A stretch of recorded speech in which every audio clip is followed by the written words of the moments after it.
আল্লাহ আহলে হকের বিজয় দান করেন।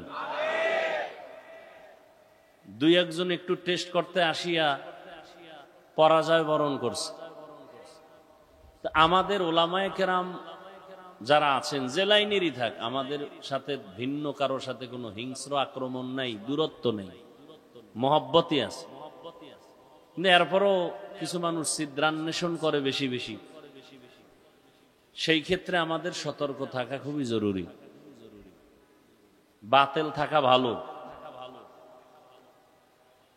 কারণ দুনিয়ার সৃষ্টির শুরুতেই হক বাতিলের দ্বন্দ্ব আল্লাহ পাক শুরু করেছেন আদম আলাইহিস সালাম আর শয়তানকে দিয়া। এখনো সেই হক বাতিলের দ্বন্দ্ব আছে না নাই? এই দ্বন্দ্ব চলবে, তবে আমাদের ভেতরে দূরত্ব, হিংস্র আক্রমণ এটা চলবে, এটা উচিত না।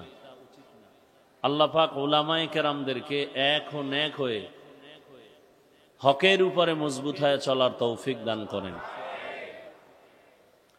আলহামদুলিল্লাহ আলহামদুলিল্লাহিল্লাযী জাআলাশ শামসা ওয়াল কমারা বিহুসবান ওয়ান নাজমা ওয়াশ শাজারা ইয়াসজুদান ওয়া ফাদ্দালা জামানান আলা জামান كما فضل مكانا على مكان وإنسانا على إنسان ونشهد أن لا إله إلا الله وحده لا شريك له لا ضد له ولا ند له ولا مثل له ونشهد أن سيدنا ومولانا محمدا عبده ورسوله أرسله بالحق بشيرا ونذيرا وداعيا إلى الله بإذنه وسراجا منيرا اللهم صل على محمد النبي الأمي وعلى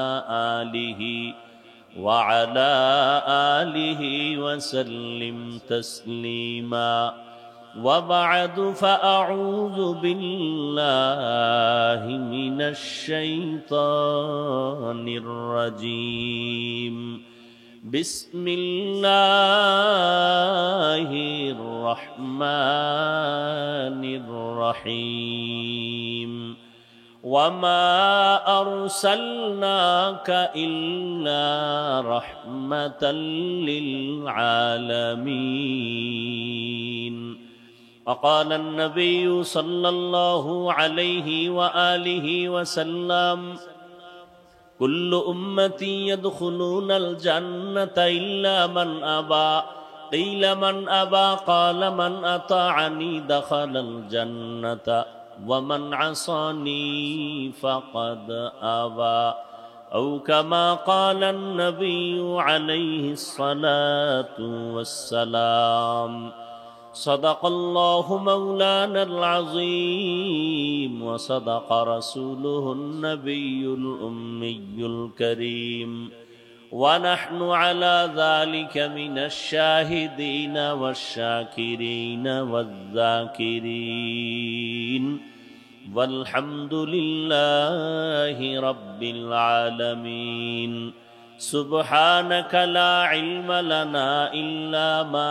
علمتنا إنك أنت العليم الحكيم رب اشرح لي صدري ويسر لي أمري واحلل عقدة من لساني يفقه قولي تکبیر میں کلمہ میں نمازوں میں اذا میں تکبیر میں کلمہ میں نمازوں میں اذا میں ہے نام الہی سے ملا نام محمد ہے نام الہی سے ملا نام محمد फरमाते हैं आदम का मुझे खुल्द तरी में, फरमाते हैं आदम का मुझे खुल्द तरी में, लिखा हुआ तूबा पे मिला नाम मुहम्मद, लिखा हुआ तूबा पे मिला नाम मुहम्मद। है मीम में महबूब ये मतलुक का इशारा, है मीम में महबूब ये मतलुक का इशारा, फिर क्यों न हो महबूब खुदा नाम मुहम्मद, फिर क्यों न हो महबूब खुदा नाम मुहम्मद।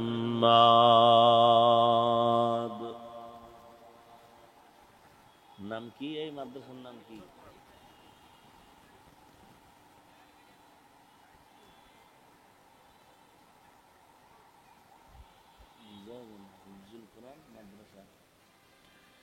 হিফজুল কোরআন মাদ্রাসা কর্তৃক আয়োজিত 3 দিন ব্যাপী ওয়াজ মাহফিলের আজ দ্বিতীয় দিন। সম্মানিত সভাপতি, প্রধান অতিথি, বিশেষ অতিথি বৃন্দ, হযরত উলামায়ে কেরাম, বিভিন্ন জায়গা থেকে আগত আল্লাহ পাকের আশিকিন, জাকিরিন, শাকিরিন, মুহিব্বিন, মুরব্বিয়ান এজাম, কলিজার টুকরা আমার সমবয়সী যুবক বন্ধুগণ, স্নেহের ছোট ভাই, পর্দার আড়ালে মাইকের আওয়াজ শ্রবণরতা সম্মানিত মা ও বোনেরা, আল্লাহ পাকের দরবারে শুকর যে আল্লাহ পাক রব্বুল আলামিন আমাদেরকে হাজারো লাখো মানুষের মধ্য থেকে বাছাই করে পৃথিবীর শ্রেষ্ঠ মজলিস, উলামায়ে আহলে হকের মজলিস, গুনাহ মাফের মজলিস, তওবা কবুলের মজলিসে আশা ও বসার তৌফিক দান করেছেন। নিয়ামতের শুকর আদায়ার্থে সকলেই জবান খুলে পড়ি আলহামদুলিল্লাহ। দরুদ ও সালাম সৈয়দুল মুরসালিন, রহমাতুল লিল আলামিন, শফিউল মুজনিবিন, খাতামুন নবিয়্যিন, সৈয়দুস সাকালাইন, ইমামুল মুরসালিন, শফিয়ে আযম, রাসূল আকরাম, রহমতে আলম, নবিয়ুল আরব আল আজম, হাবিবে কিবরিয়া, আশরাফুল আম্বিয়া, সৈয়দুল আম্বিয়া, शफीए महशर, साक़िए कौसर, आक़ाए नामदार, मदीना का ताजदार, आफ़ताब नबूवत, फ़ख्र मौजूदात, सय्यदुल मखलूक़ात, हज़रत मुहम्मदुर रसूलुल्लाह सल्लल्लाहु अलैहि व आलिहि वसल्लमेर উপর সর্বোপরি শুকর যাদের অক্লান্ত পরিশ্রমের মাধ্যমে আজ সুন্দর আয়োজন, সময় পরামর্শ অর্থ দিয়ে দোয়া করে উপস্থিত হয়ে মাইক লাইট প্যান্ডেলের ব্যবস্থাপনার মাধ্যমে সহযোগিতার হাত যারা বাড়িয়েছেন, এলাকার যুবক, বৃদ্ধ, ব্যবসায়ী, শ্রমিক, চাকুরিজীবী, বিভিন্ন শ্রেণী পেশার মানুষ, জনপ্রতিনিধি, প্রশাসন, উলামায়ে হযরত, আইম্মায়ে মাসাজিদ, মাদ্রাসা কর্তৃপক্ষ, প্রত্যেককেই আল্লাহ রাব্বুল আলামিন খেদমতের বরকতে দুনিয়াতে শান্তি, পরকালে চিরমুক্তির ব্যবস্থা করে দিন। দীর্ঘ সময় গতকাল এবং আজ হযরত উলামায়ে কেরাম কোরআন সুন্নাহ ভিত্তিক দিক নির্দেশনামূলক আলোচনা রেখেছেন। ইনশাআল্লাহ আগামীকালও আলোচনা রাখবেন। দেশের হাজারো লাখো কোটি মুসলমানের হৃদয়ের স্পন্দন, রুহানি ডাক্তার, কলবের ডাক্তার হযরতুল আল্লাম মুফতি ফয়জুল করিম দামাত বারাকাতুহুম, শাইখে চরমনাই, আরো হযরত উলামায়ে কেরামরা বয়ান করবেন। আল্লাহ আগামীকালের মাহফিলকেও কামিয়াবির সাথে কবুল করেন। আমি আপনাদের দোয়া নেওয়ার জন্য আসছি এবং সংক্ষিপ্ত কিছু কথা বলার নিয়তে কোরআনে হাকিমের এক আয়াতে কারিমা, রসুলের হাদিস থেকে একটি হাদিস পড়েছি। ইখলাস রুহানিয়াতের সমন্বয়, সহি তরিকায়, সহি নিয়তে কিছু কথা, সহি কিছু কথা আমাকে বলার মতো, আপনাদেরকে শুনবার মতো দয়াময় আল্লাহ তৌফিক দান করেন। ওয়ামা আরসালনাকা ইল্লা রাহমাতাল লিল আলামিন। আল্লাহ পাক বলেন, হে রাসূল করিম সাল্লাল্লাহু আলাইহি ওয়া আলিহি ওয়াসাল্লাম, পৃথিবী নামক গ্রহে আমি আপনাকে প্রেরণ করি নাই, হ্যাঁ প্রেরণ করেছি জগৎসমূহের রহমত হিসেবে। নবীজি বলেন, কুল্লু উম্মতি ইয়াদখুলুনাল জান্নাতা ইল্লা মান আবা।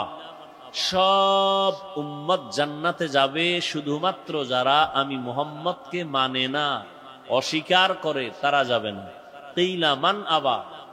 সাহাবায়ে কেরামদের মধ্য থেকে কেউ প্রশ্ন করলেন, হে আল্লাহর রাসূল, আপনাকে অস্বীকার করে, মানে না, তারা কারা? ক্বালা, নবীজি বললেন, মান আতাআনি দাখালাল জান্নাহ, যে আমার অনুসরণ করে, অনুকরণ করে, ইতাআত করে, ইত্তেবা করে, তারা জান্নাতে যাবে।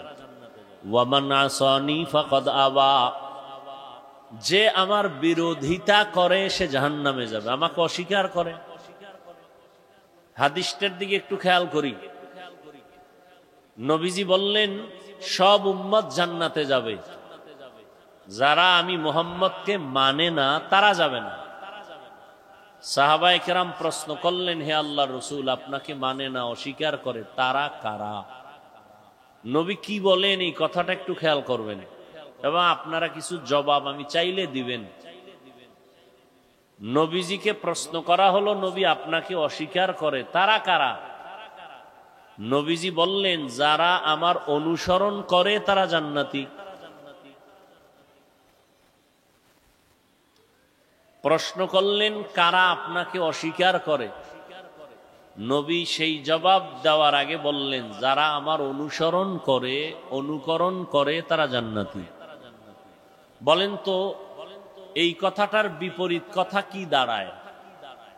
বুঝেন নাই? আবার বলছি, নবীজি বললেন সব উম্মত জান্নাতি, যারা আমি মুহাম্মদকে মানে না তারা কি? সাহাবায়ে কেরাম প্রশ্ন করলেন, নবী আপনাকে মানে না, অস্বীকার করে, তারা কারা? নবীজি বললেন, যারা আমার অনুসরণ করে তারা জান্নাতি। বিপরীত কথা কি দাঁড়ায়? যারা নবীর অনুসরণ, অনুকরণ করে না তারা কি? কিন্তু নবী কথাটা এমন ভাবে বলেননি। খেয়াল করেন, প্রশ্ন করা হলো, নবী আপনাকে মানে না, তারা কারা? নবী বললেন, যারা আমার অনুসরণ করে তারা জান্নাতি। কথা দাঁড়ায়, যারা অনুসরণ করে না তারা জাহান্নামী। এটা একটা কথা এসে যায়। নবী এতটুকু বললেও হতো, মান আতাআনি দাখালাল জান্নাহ, যে আমার অনুসরণ করে সে জান্নাতি।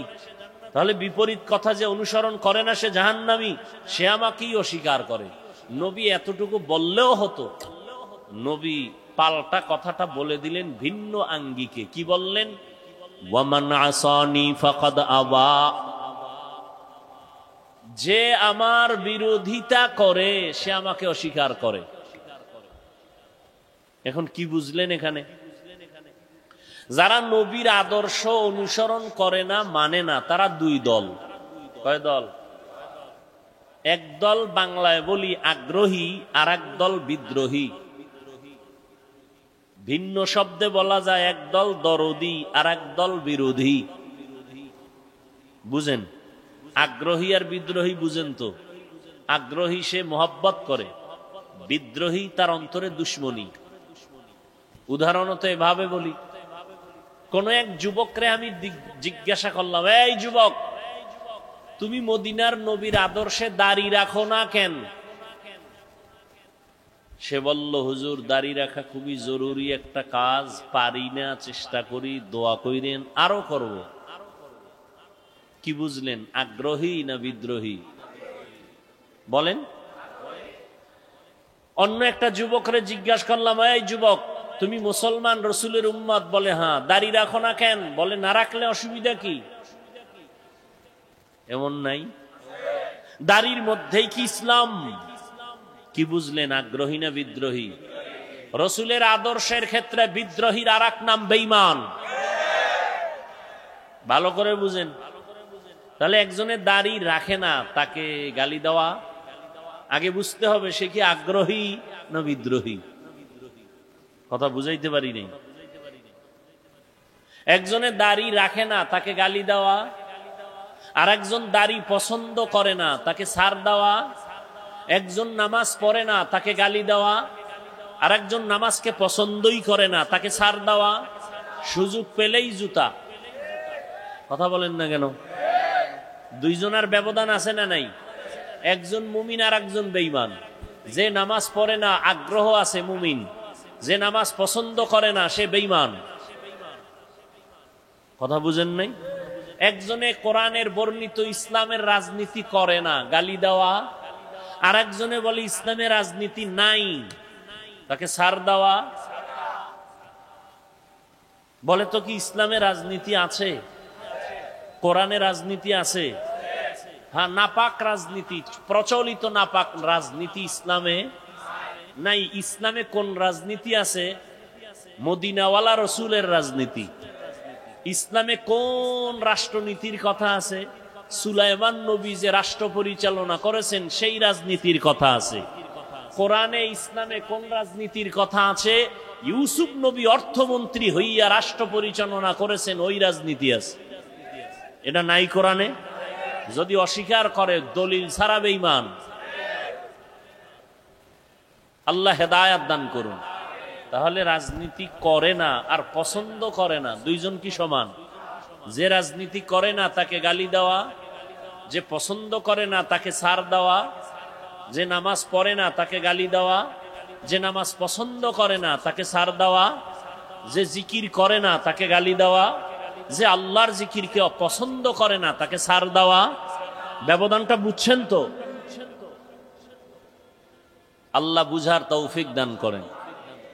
আয়াত পড়েছি, আল্লাহ বলেন ওয়ামা আরসালনাকা ইল্লা রাহমাতাল লিল আলামিন। আল্লাহ কি বলেন? হে রাসূল, আমি আপনাকে দুনিয়ায় পাঠাই নাই। হ্যাঁ, পাঠিয়েছি জগৎ সমূহের জন্য রহমত হিসেবে, পাঠাই নাই। আবার বললেন পাঠিয়েছি, ঘুরাইয়া বললেন কেন? ডাইরেক্ট যদি বলতেন নবী আপনাকে রহমত করে পাঠাইলাম, ঘুরাইয়া বলার কারণ আল্লাহ জানায় দিলেন, ও দুনিয়ার মানুষ, তোমাদের ব্রেনটাকে খালি করে এই কথাটা অন্তরে বদ্ধমূল করে নাও, আমার নবীর শুরু আর শেষ পুরাটাই হলো রহমত, পুরাটাই রহমত। এই জন্য নবী, আল্লাহ গরম কথা কয়, নবী একটু বেশি নরম কয়। আল্লাহ কি গরম কয়? ওয়াল আসর, আসরের শপথ, ইন্নাল ইনসানা লাফি খুসর, সব মানুষগুলো জাহান্নামী। আমেরিকার মানুষ জাহান্নামী, শিক্ষিত মানুষরাও জাহান্নামী, অশিক্ষিত মানুষ জাহান্নামী, আলেম ওলামারাও জাহান্নামী। আল ইনসান আলিফ লাম ইস্তিগরাকি, সব মানুষগুলো জাহান্নামী। কে কয়? জবাব দিয়েন। এমনি তো আওয়াজ রাস্তার পাশে কি যে এক মুসিবত। ফুটবল খেলার মাঠ আছে, পিটি করার মাঠ আছে, যাত্রার পালার মাঠ আছে, কোরআনের বয়ানের মাঠ নাই। ঠিক কি গালি দিলেন কারে? কোন তো এই যে ঠিকটা বললেন, কার উপরে ফালাইলেন ঠিকটা? সরকারের উপরে। সরকারের দোষ কি? এটা কোন এলাকা বলেন? কি পলাশপুর? পলাশপুরের বাড়িওয়ালারা 2 হাত 4 হাত জায়গা ছেড়ে দিয়ে একটা ঈদের মাঠ বানাইতে পারতো না? কথা বলেন না কেন? পারে না। আর এক বাড়ির ভিতরে দেওয়াল ঢুকায় দেয়, ছাদ ঢুকায় দেয়। সরকারের গালি দেন কেন? নিজের দোষ দেখেন না কেন? এরপরও সরকারেরও কিছু দায় আছে না নেই? আছে। কিন্তু আপনাদেরও অন্তর থাকতে হবে। সবাই সম্মিলিতভাবে একটু ছাড় দিলে হয়ে যায়। গাড়ি নিয়ে ঢোকার রাস্তা নেই, একজনে ছাইড়ে দিছে, আরেকজনে বাঁকা হয়ে তেরা হয়ে ভিতরে ওয়াল বাঁকা করে দিছে, ওখানে গিয়ে আর ঢুকানো যায় না। কিছু বলতে যাবেন, হামলার উপরে মামলা। এই হলো আমাদের হালাত। তো একটু জবাব দিয়েন, আওয়াজ দিয়েন। কি বলতেছেন শুনি না। ওদিকে আওয়াজ, এদিকে আওয়াজ। কি বলতেছিলাম আমি ভুলে গেছি। আল্লাহ পাক গরম বললেন ওয়াল আসর, আসরের শপথ। সব মানুষ কি বলেন? এবার মানুষ এই কথা শুই না খুশি। আল্লাহ কয় না, আমি কিন্তু লাগের নামের ব্রেক লাগায় দিছি। ইল্লা, কিন্তু সবাই না। ওদিকে রহমতের নবী শুরুতেই দয়ার আওয়াজ দিয়া বলেন, কুল্লু উম্মতি ইয়াদখুলুনাল জান্নাহ, সব উম্মতেরা জান্নাতি। নরম নবীর নরম কথা আগে এসে গেছে। কিন্তু এরপরে কন্ট্রোলে আইনা মায়া লাগাইয়া কাছে আইনা কয় তুই যাইতে পারবি না, কারণ তুই আমার আদর্শ মতো দাঁড়িয়ে রাখো না। তুই যাবি জান্নাতে, তবে দুই একটা ভিডা ফাটা খাইয়া। রহমতের নবী আমার পুরাটাই দয়ার সাগর। এজন্য আল্লাহ বললেন আমি নবী আপনাকে পাঠাই নাই, হ্যাঁ পাঠিয়েছি জগৎ সমূহের রহমত করে। কেমন দয়ার নবী আমার! রহমাতুল লিল আলামিনের তরজমা অনেকে করে উভয় জগতের জন্য রহমত। এই ইকো হয় কেন, আওয়াজ হয়? উভয় জগতের জন্য রহমত। ডিলে যেভাবে আছে থাক, শুধু ইকোটা একটু কমাও। আমি তরজমা করেছি জগৎ সমূহের জন্য রহমত। উভয় জগৎ মানে দুই, দুনিয়ার জগৎ, পরকাল জগৎ। আসলে জগৎ তো আরো আছে, রুহের একটা জগৎ আলাদা, মায়ের গর্ভের একটা জগৎ আলাদা, দুনিয়া নামক একটা জগৎ আলাদা, কবর জগৎ আলাদা, হাসর জগৎ আলাদা, জান্নাত ও জাহান্নামের জগৎ আলাদা। এজন্য তরজমা করলাম জগৎ সমূহের জন্য আমার নবী রহমত। রুহের জগতের জন্য আমার নবী আলাদা রহমত, মায়ের গর্ভের জগতের জন্য আমার নবী আলাদা রহমত, দুনিয়ার জগতের জন্য আমার নবী আলাদা রহমত, কবর জগতের জন্য নবী আমার রহমত, হাসর ময়দানের জগতের জন্য নবী রহমত, জান্নাত ও জাহান্নামের জগতের জন্য আমার নবী রহমত। এটা মাঝে মাঝে বুঝে আসে না, জাহান্নামের জন্য নবী রহমত হয় কি করে? প্রত্যেকটার বিষয় ভিন্ন ভিন্ন আলোচনা। রুহের জগতের জন্য নবী কিভাবে রহমত, ভিন্ন আলোচনা। মায়ের গর্ভের জগতের জন্য নবী কিভাবে রহমত, ভিন্ন আলোচনা। কবর জগতের জন্য নবী কিভাবে রহমত, ভিন্ন আলোচনা। হাসরের ময়দানের জগতের জন্য নবী কেমন রহমত, ভিন্ন আলোচনা। জান্নাতের জগৎ আর জাহান্নামের জগতের জন্য নবী কিভাবে রহমত, ভিন্ন আলোচনা। আমি আজকে শুধু দুনিয়ার জগৎ নিয়ে কিভাবে নবী রহমতে নিয়ে কয়েকটা কথা বলে মোনাজাত দিব। দুনিয়ার জগতের জন্য নবী যে রহমত, এটা সমষ্টিগত এক কথায় বলে দিলাম, কিন্তু এখানেও ভাগ আছে। রহমতের নবী মানুষের জন্য আলাদা রহমত, জিনদের জন্য নবী রহমত, পশু পাখির জন্য নবী রহমত, উড়ন্ত পাখিদের জন্য নবী রহমত, সমুদ্রের প্রাণী মাছের জন্য নবী রহমত। আবার এই মানুষের ভেতরে পুরুষের জন্য নবী আলাদা রহমত, নারীর জন্য নবী আলাদা রহমত, বেঈমানের জন্য নবী আলাদা রহমত, মুমিনের জন্য নবী আলাদা রহমত। পুরুষের জন্য নবী যেমন রহমত, নারীদের জন্য আলাদা রহমত। কেমন মায়ার নবী আমার! যেই নবী দুনিয়াতে এমন এক সময় আসছেন, আল্লাহ পাঠিয়েছেন এমন একটা জায়গা পৃথিবীর নিকৃষ্ট খারাপ, সারা দুনিয়ার মানুষগুলো চরিত্রহীন, এর মধ্যে আবার মক্কার মানুষ আরো খারাপ। সারা দুনিয়ার মানুষ এত খারাপ কেন?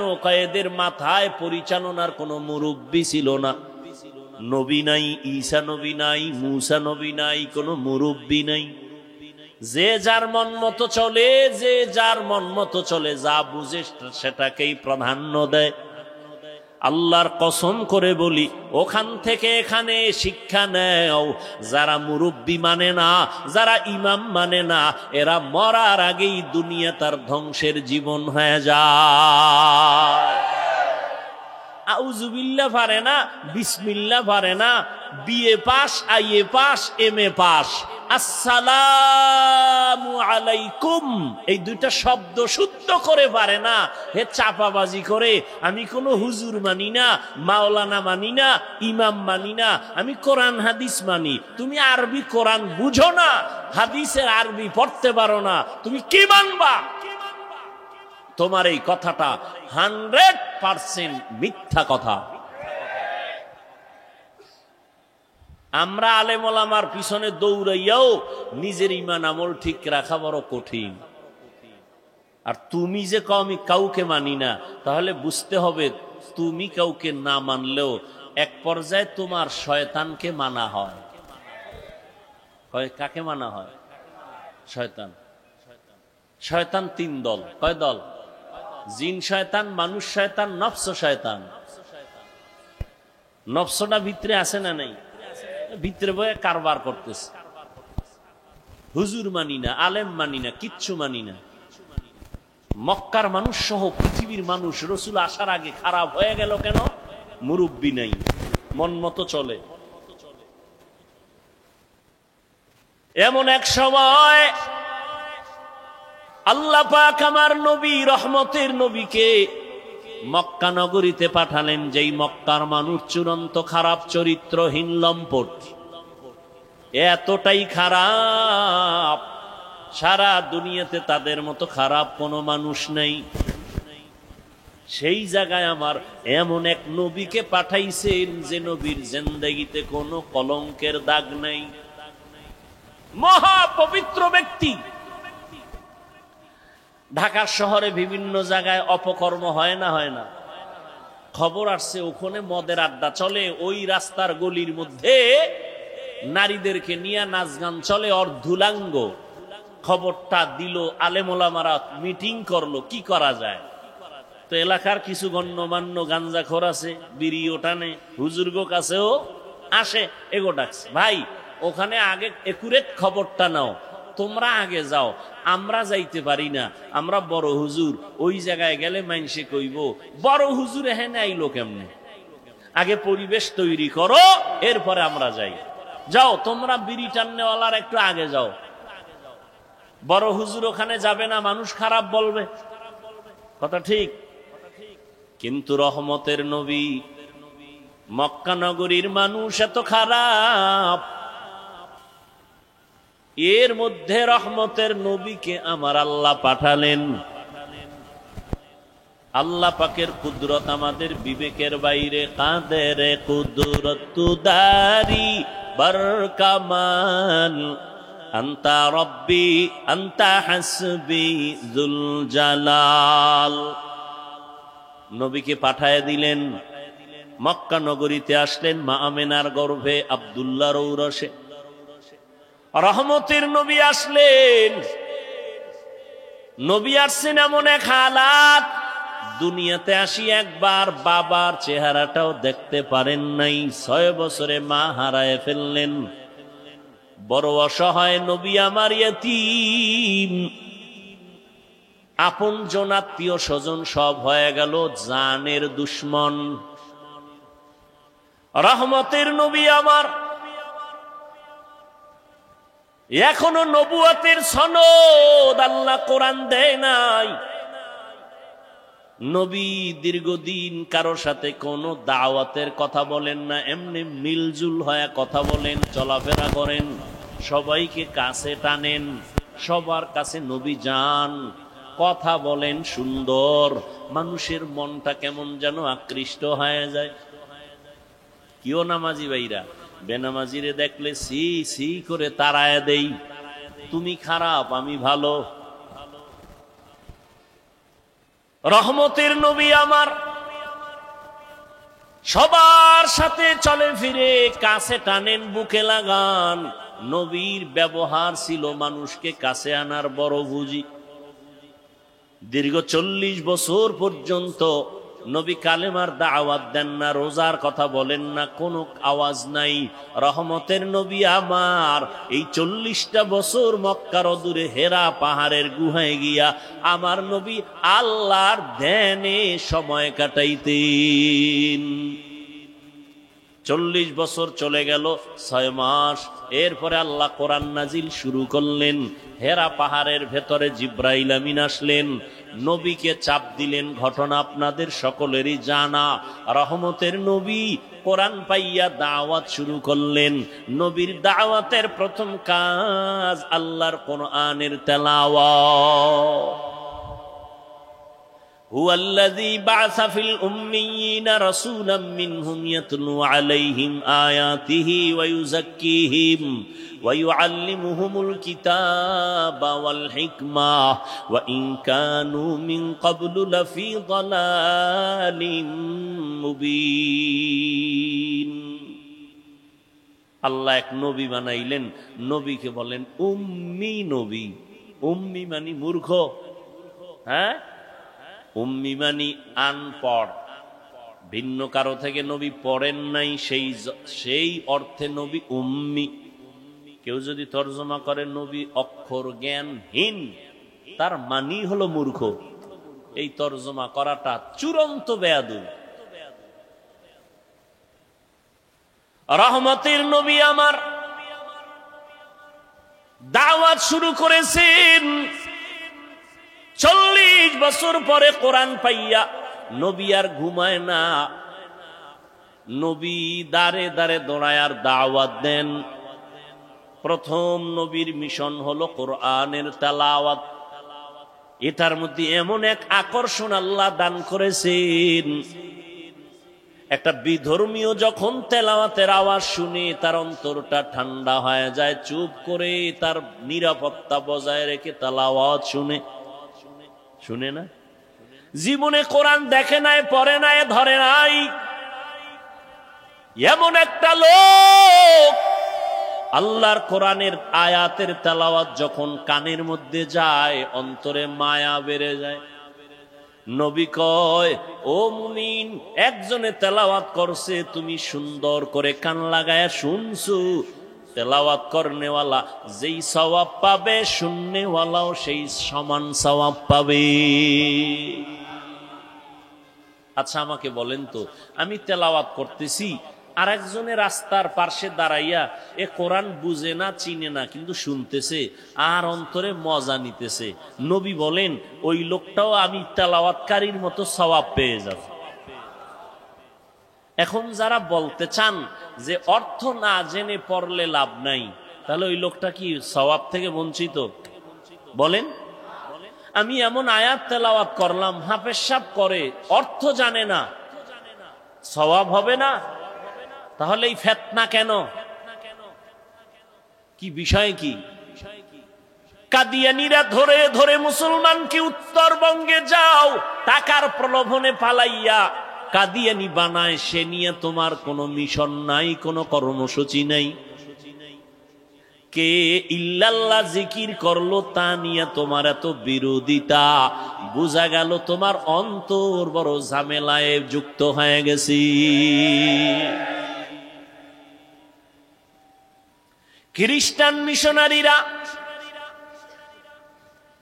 চট্টগ্রামের হিলটেক্স পাহাড়িয়া এলাকায় ধর্মান্তরিত করে বিভিন্ন প্রক্রিয়ায় টাকার প্রলোভন দেখাইয়া। ওই বিষয়ে ও আল্লাহর বান্দা, আপনার কোনো পদক্ষেপ আছে কিনা ব্যক্ত করেন, কোনো কর্মসূচি আছে কিনা ব্যক্ত করেন। এ নিয়ে যদি চিন্তা করতেন তাহলে ভিন্ন উলামায়ে কেরাম, ওলিয়া উলিয়াদের বিরুদ্ধে জবান খুলতেন না।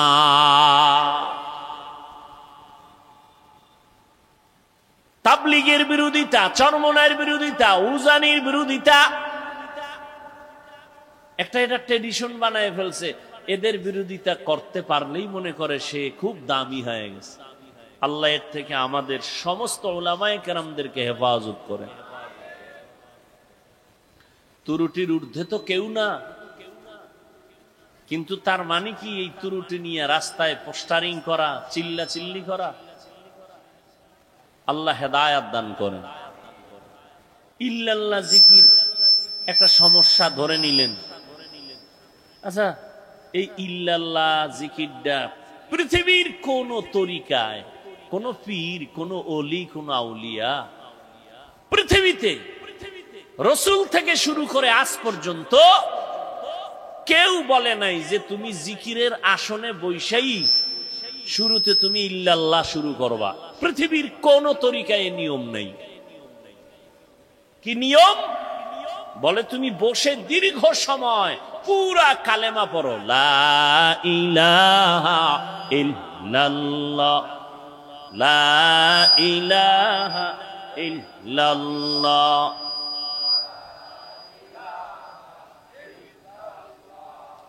লা ইলাহা ইল্লাল্লাহ। আচ্ছা, এই কালেমা নিয়ে কোনো দ্বিমত আছে কারো?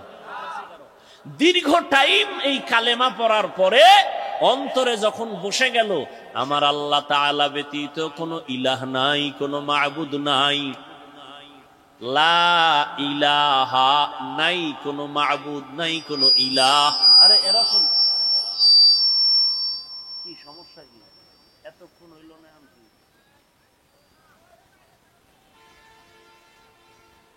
তো বলো এই যে কি করব, তোরা পারো না, আমাকে ওয়াজগুলো কি জন্য তোরা ডিস্টার্ব করো বলতো?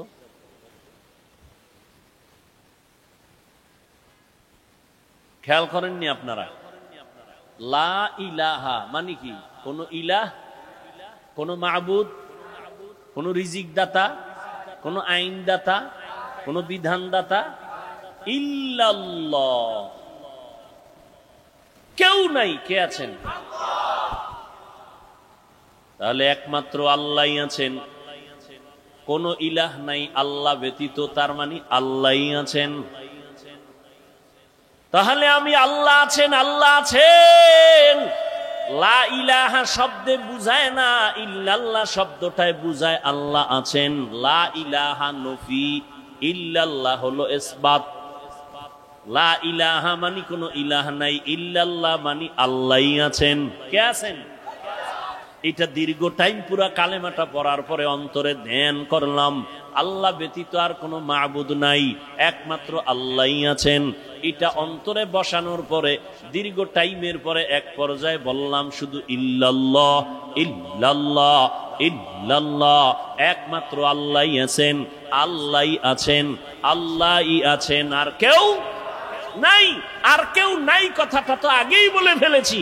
এখন সংক্ষিপ্ত আকারে আমি আমাকে সাধনার রাস্তায় নিয়া মজবুত অর্জন নিয়া আল্লাহর হাজির ও নাজিরটাকে অন্তরে ঢুকাইলাম। আল্লাহই আছেন, আল্লাহই আছেন, আল্লাহই আছেন। আমি যে এতদিন বলি আমি আছি, আমার বাড়ি, আমার টাকা, আমার ঘর, আমার না, একমাত্র সব কিছুর মূলে আমার আল্লাহ, আর কেউ না। তাহলে ইল্লাল্লাহ যদি কেউ সমস্যাটা ধরে কথার কথা, তাহলে লা ইলাহা ইল্লাল্লাহ এটা তো সমস্যা নাই, তো এটা বলেন না কেন যে না ওনাদের মধ্যে একটা ভালো গুণ আছে? খালি দোষটাই বলবেন। আর এই যে জিকিরের তালিম, এটা চরমনাইওয়ালারা জন্ম দেয় নাই, উজানির কারি ইব্রাহিম জন্ম দেয় নাই, আবিষ্কার করে নাই।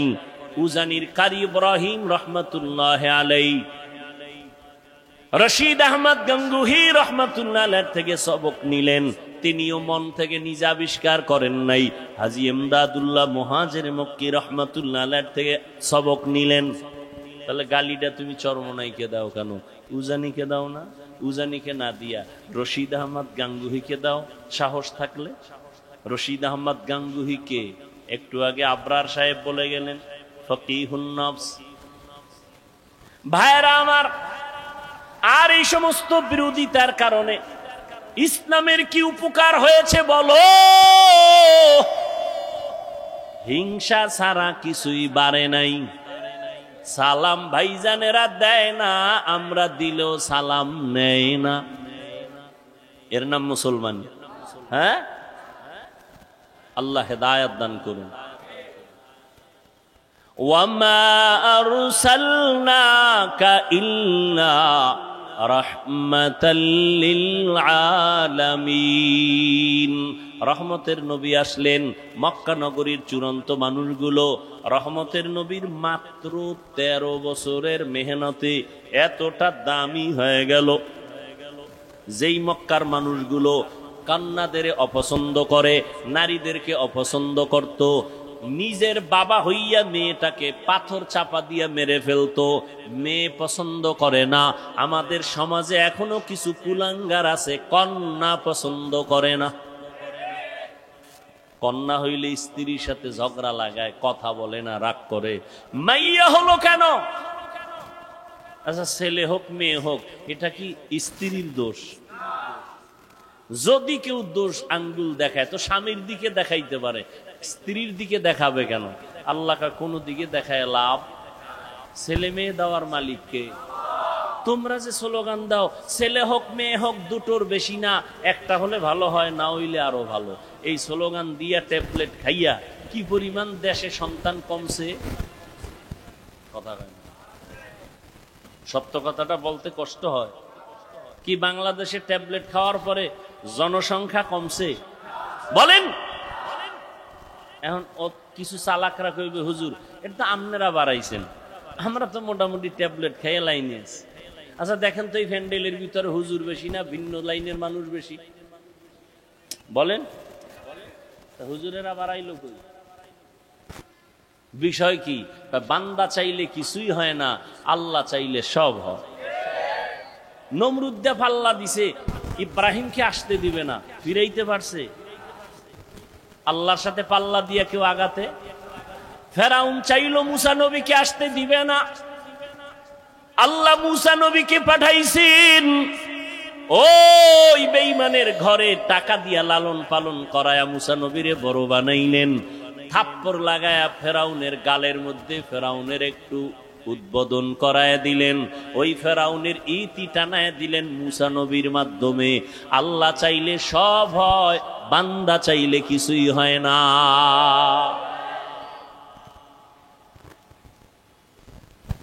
আল্লাহর নবী আসলেন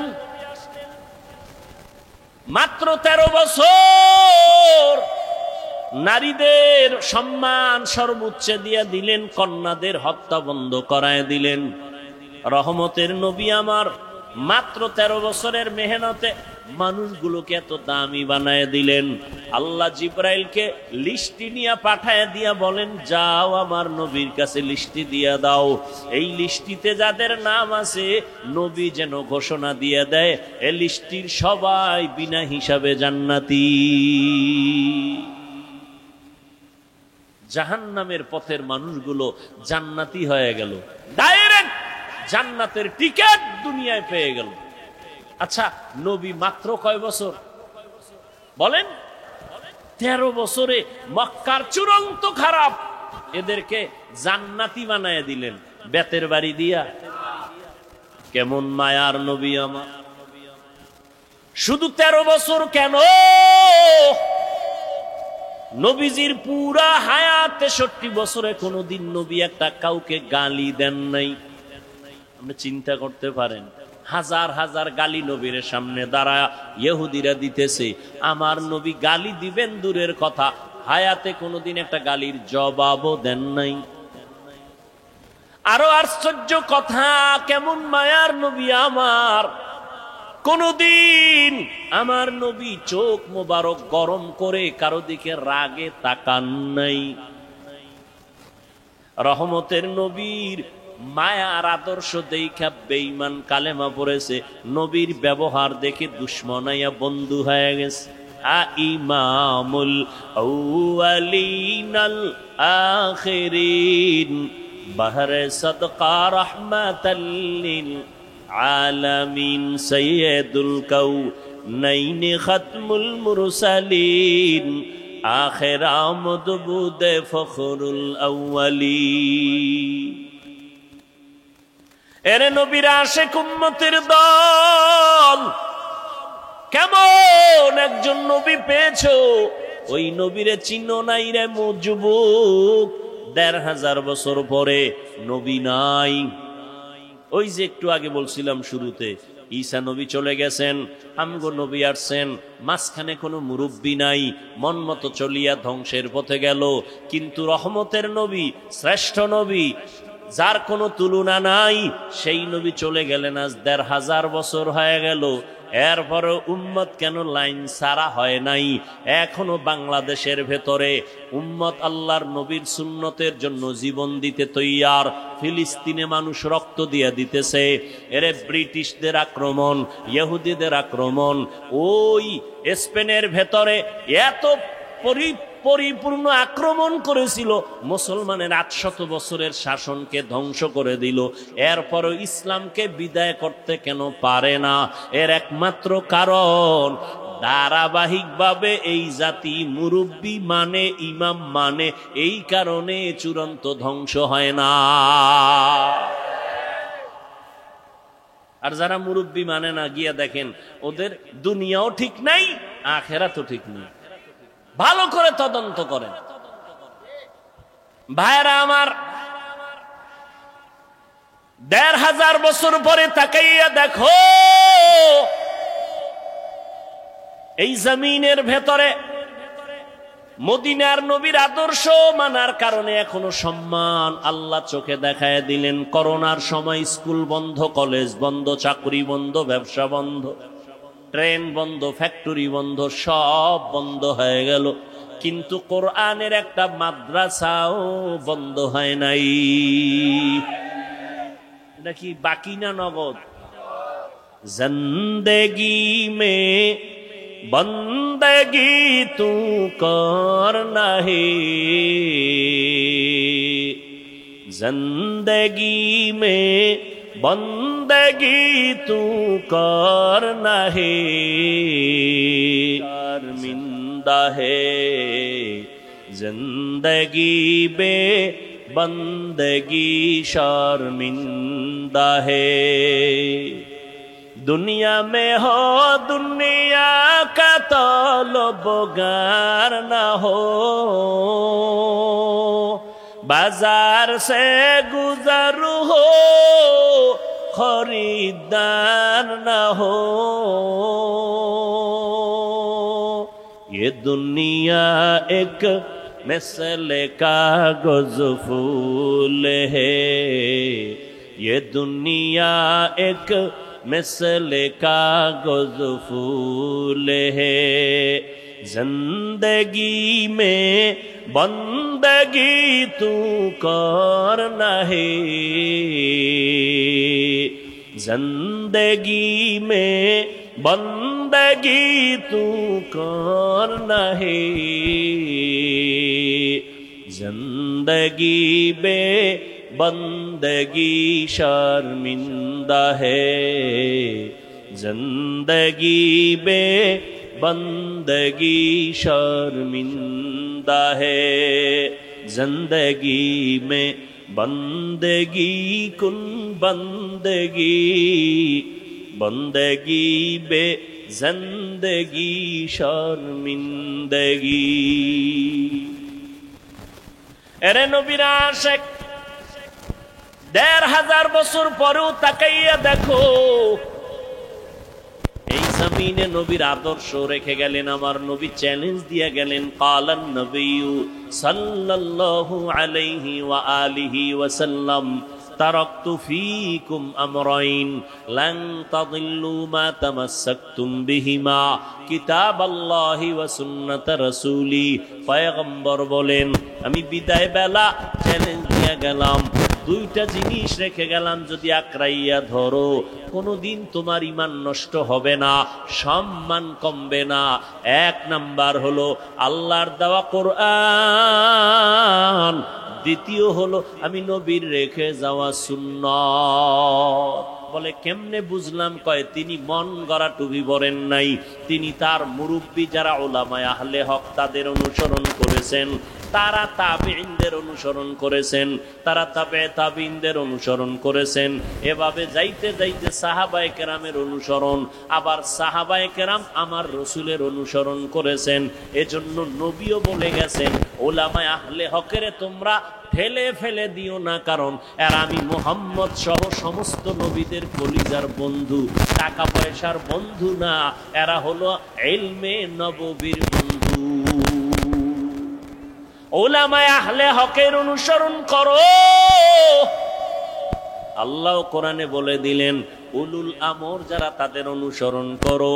এরে নবীর উম্মতের দল, এই করোনায় তা চোখের সামনে দেখায় গেল, ছোট বড় সবাই সামনে আল্লাহ দেখায় দিলেন। করোনার শত শত লাশ, মানুষগুলো মাস্ক পরে আছে, কেউ কাছে যায় না করোনার ভয়। এমনকি সন্তান পর্যন্ত বাবায় করোনা আক্রান্ত, চিকিৎসার জন্য যায় না, কাছে যায় না। না যাইতে যাইতে বাবায় বিছানায় মরে গেল, লোকেরে টাকা দিয়া কয় লাশটা রাস্তার বাইরে ফেলে দাও। লোকে টাকা পাইয়া গরিবরা ফেলে দিল, সন্তান দরজা লক করে দিল, একবারও খোঁজ নিল না বাবার লাশটা কি কুকুরে খাইলো নাকি জানাজা হলো। এই শত শত লাশ। আমার দেশের কিছু প্রশাসনের পুলিশ ভাই আর অধিকাংশ উলামায়ে কেরাম টুপিওয়ালারা এই করোনার লাশগুলো কাঁধের মধ্যে নিলেন, গোসল করাইলেন, কাফন পরাইলেন, জানাজা পড়াইয়া দাফন করলেন। আল্লাহর হাজার শুকর, একজন টুপিওয়ালাও করোনায় মরে না। আর কি সম্মান দেখতে চাও রে মুমিন? ইহুদিরা আমাদের চূড়ান্ত দুশমন, খ্রিস্টান আমাদের দুশমন, সমস্ত বিধর্মীরা আমাদের দুশমন, এমনকি আমগো মুসলমানের ঘরের মধ্যেও মুসলমানের দুশমন। এরপরেও আল্লাহর শুকর, কোরআনওয়ালাদের সম্মান কমে নাই, কমছে। চোখের সামনে সম্মান। এই সম্মান কে দিছেন? চেয়ারম্যানের চেয়ারের মেয়াদ আছে না নাই? কোরআনওয়ালার চেয়ারের কোনো মেয়াদ আসেনি। এরা দুনিয়াতেও বাদশাহ, পরকালেও বাদশাহ। কয় আলেম আমাদের মধ্যে, আমাদের লাইনের কিছু, আল্লাহ মাফ করুন, কিছু উলামায়ে কেরাম নামদারি, এরা বলে আলেমরা পিছনে থাকবে কেন? তো কি করবে? কয় আলেমরা 5-10 তলা বিল্ডিং করে বিশাল বিজনেসম্যান হবে, সিআইপি ভিআইপি হবে, কোটি কোটি কোটি টাকার বিজনেস করবে, আলেমরা পেছনে থাকবে কেন? আসলে আলেমের কাজ কি? ডাক্তারের কাজ কি? গাড়ি চালানো না মানুষের চিকিৎসা করা? প্রত্যেকের এরকম একটা কাজ আছে। ইঞ্জিনিয়ার সাহেবের কাজ কি? রোগী দেখা না বিল্ডিং এর ডিজাইন করা? বলেন। ঠিক তেমনি ভাবে আলেমের কাজ কি? আল্লাহ কোরআনে বলেন এদের মূল কাজ উম্মতকে হেদায়েতের দাওয়াত দেওয়া। কিসের দাওয়াত? হেদায়েতের দাওয়াত দিবে। আর এদের সম্মানের জন্য যা প্রয়োজন সব আল্লাহ ব্যবস্থা করে দিবেন। টাকার পেছনে দৌড়াতে হবে না, টাকা আমার পেছনে দৌড়াবে। ব্যবস্থা কে করবেন? টাকাওয়ালা পায়ের পাশে এসে বসে থাকবে, হুজুর কিছু নেন। কি কুদরত কা? আল্লাহ। কিন্তু ওই হেদায়েতের পথ বাদ দিয়ে যদি কেউ দুনিয়া দুনিয়া দুনিয়া করে, এটা আলেমের শান না। দ্বিতীয় কথা, আলেম পিছায় রইল কই? মসজিদে যাবেন, আলেম পিছে না সামনে? জানাজায় দাঁড়াবেন, আলেম পেছনে না সামনে?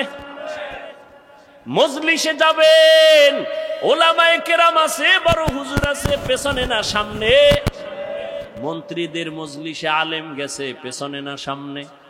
এমপি সাহেবের সভায় আলেম গেছে, পেছনে না সামনে? বিবাহের অনুষ্ঠানে আলেম পেছনে না সামনে?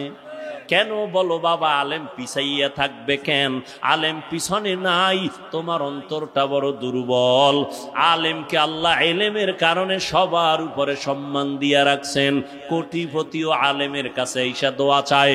এমপি সাহেব দেখলে কয় হুজুর দোয়া করবেন, মন্ত্রী মহোদয় দেখলে বলে দোয়া করবেন। মন্ত্রীদের প্রধান যিনি, তিনিও আলেমদের পেছনে দোয়ার অপেক্ষমান।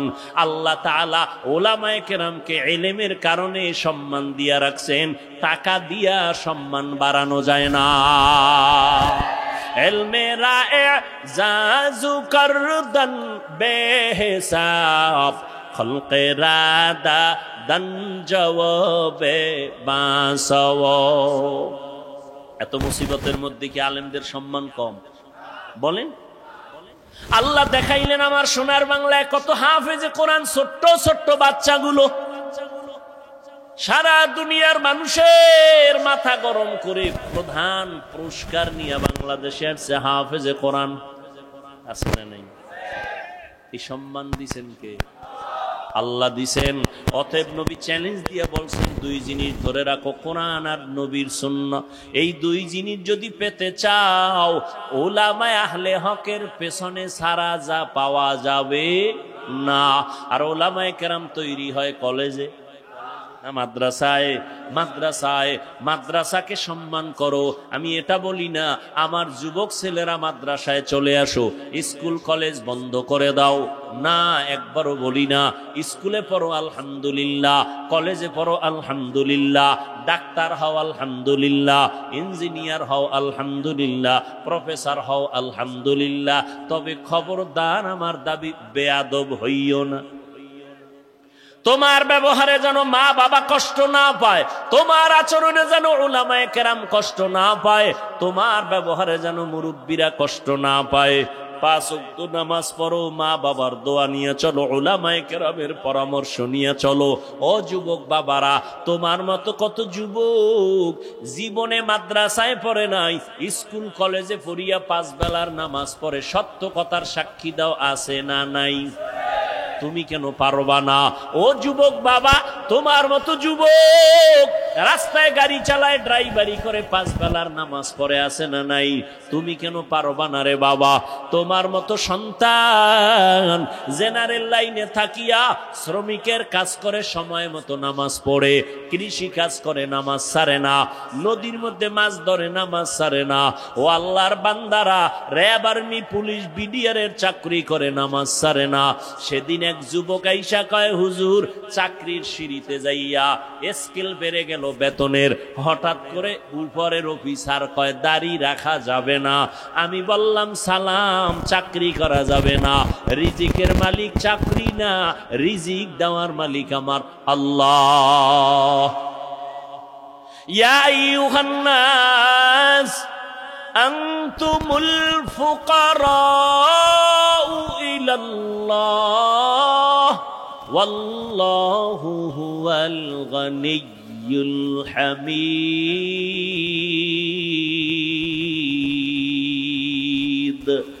गर तवक्कुल मीकुनी हर सुबह शाम, मीरा सानद रिज़्क़ तू अज़ला मकाम, जुज़्बा हक़ चीज़े मखाज़ इंसुजा, ফজলে উআ মস্তে দর জুমলা জাহা। আল্লাহ বলেন, ও মানুষ, তোমরা সবাই ফকির, আমি আল্লাহ প্রশংসিত ধনী। আল্লাহ পাক প্রশংসিত ধনী, রিজিকের মালিক আমার আল্লাহ। ও যুবক, চেয়ারম্যান, মেম্বার, এমপি, মন্ত্রী 5 ওয়াক্ত নামাজ পড়ে নাই, দোকানদারি করে, কোটি টাকার ব্যবসা করে, হারাম খায় না, নামাজ ছাড়ে না, অভাব নাই। তোমার মনটাকে একটু প্রশ্ন করো, তুমি কেন পারো না রে বাবা? তোমার মতো যুবক 5 বেলার নামাজ পড়ে, কলেজে দৌড়ায়, স্কুলে দৌড়ায়, তুমি কেন পারো না? ঢাকা কলেজের বারান্দায় গিয়া দাঁড়াও, সলিমুল্লাহ হলের কিনারায় দাঁড়াও, জাহাঙ্গীরনগরের কিনারায় দাঁড়ায়, দেখবা পাগড়িওয়ালা সন্তান হাঁটে, মনে হয় যেন বাইতুল মুকাররমের একজন খতিব। কয় না, আমি জীবনে খতিবগিরি করি নাই। কই পড়ো? বলে ঢাকা কলেজে। এমন সুরাত কেন পাগড়ি লাগানো? বলে আমার মাওলার কোরআনওয়ালা উলামায়ে কেরামের নেক দোয়া। উলামায়ে আহলে হকের সোহবাত। ও যুবক, তুমি ডাক্তার হও, বাধা নাই, ইঞ্জিনিয়ার হও, বাধা নাই, জেনারেল লাইনে থাকো, বাধা নাই, চাকরি করো, ব্যবসা করো, বাধা নাই, 5 বেলার নামাজ পড়ো, মা বাবার দোয়া নিয়ে চলো, উলামায়ে কেরামের পরামর্শ নিয়ে চলো। ও পর্দার আড়ালের মা বোনেরা, আপনার মতো কত মা পর্দা করে, নামাজ পড়ে, স্বামীর মাল হেফাজত করে, অভাব নাই, আপনারা কেন পারেন না? অবৃদ্ধ বাবাজি, আপনার মতো কত বুড়া মানুষ হাতে লাঠি নিয়ে মসজিদে গিয়া নামাজ পড়ে, আপনি কেন পারবেন না? এখনো সময় আছে তওবা করার। মনটাকে ছোট করে আল্লাহর কাছে তওবা করেন মনে মনে। আল্লাহকে বলেন, হে দয়ার মালিক, ঠিক জীবনে কত শয়তানের ধোকায় পড়ে নামাজ ছাড়লাম, বেপরদায় চললাম, দাড়ি কাটলাম, কত মানুষের ক্ষতি করলাম, রহমতের নবীর আদর্শ চিনলাম না, চিনার চেষ্টাও করলাম না। আজকে থেকে তওবা করে নিলাম, নবীর তরিকার বাহিরে চলবো না, নবীর আদর্শ নিয়ে চলবো, মা বাবার দোয়া নিয়ে চলবো, ওলামায়ে কেরামের পরামর্শ নিয়ে চলবো। আর কোনোদিন দাড়ি কাটবো না, বেপরদায় চলবো না, নামাজ ছাড়বো না। হেদায়াতের মালিক আমার আল্লাহ, ইজ্জতের মালিক আমার আল্লাহ। আবু জাহাল নবীজির বয়ান শুনিয়াও কালেমা পড়তে পারলো না, কপাল পোড়া। আর ওমরের মতো বান্দা নবীর কল্লা কাটতে গিয়া কালেমাওয়ালা মুসলমান হয়ে গেল। এই জমিন আবু জাহালের মতো শক্ত অন্তরের কিছু মানুষ থাকবে, হাজারো বয়ানে তওবা নসিব হবে না। আর একদল ওমরের মেজাজওয়ালা গুনাহ নিয়া ময়দানে ঢুকার পর চোখের পানি ছেড়ে ভয়ে ঢুকার পরে কাঁদবে আর বলবে, ও আল্লাহ, এতদিন বুঝি নাই দাড়ি কাটলে কি অপরাধ হবে, নামাজ ছাড়লে কি অপরাধ হবে। আমার মতো যুবক স্কুলে পড়িয়া যদি দাড়ি রাখতে পারে, নামাজ পড়তে পারে, আমি কেন পারি না? আমার মতো যুবক জেনারেল লাইনে থাকিয়া চাকরি ব্যবসা করে যদি নামাজ পড়ে, আমি কেন পারবো না? ও আল্লাহ, তুমি আমাকে মাফ করে দাও। সামনে কোনো দিন দাড়ি কাটবো না, বেপরদায় চলবো না, মা বাবার বরদোয়া নিব না, ওলামায়ে কেরামের পরামর্শ নিয়ে 5 বেলার নামাজ পড়ে নবীর তরিকা মেনে চলবো। তওবা যদি করতে পারো, মুহূর্তে আমার আল্লাহ তোমাকে মাফ করে দিবেন। যদি অন্তর কারো তৈরি হয়, মুনাফিকি অন্তরে যদি না থাকে, তওবার নিয়ত যদি খাঁটি ভাবে কারো অন্তরে থাকে, দুটো হাত আমার আল্লাহকে দেখায়া দাও। আয় আল্লাহ, হাতগুলো কবুল করে নেন, তওবা কবুল করে নেন, তওবার উপরে মজবুত হইয়া চলার মতো তৌফিক দান করেন, আমিন।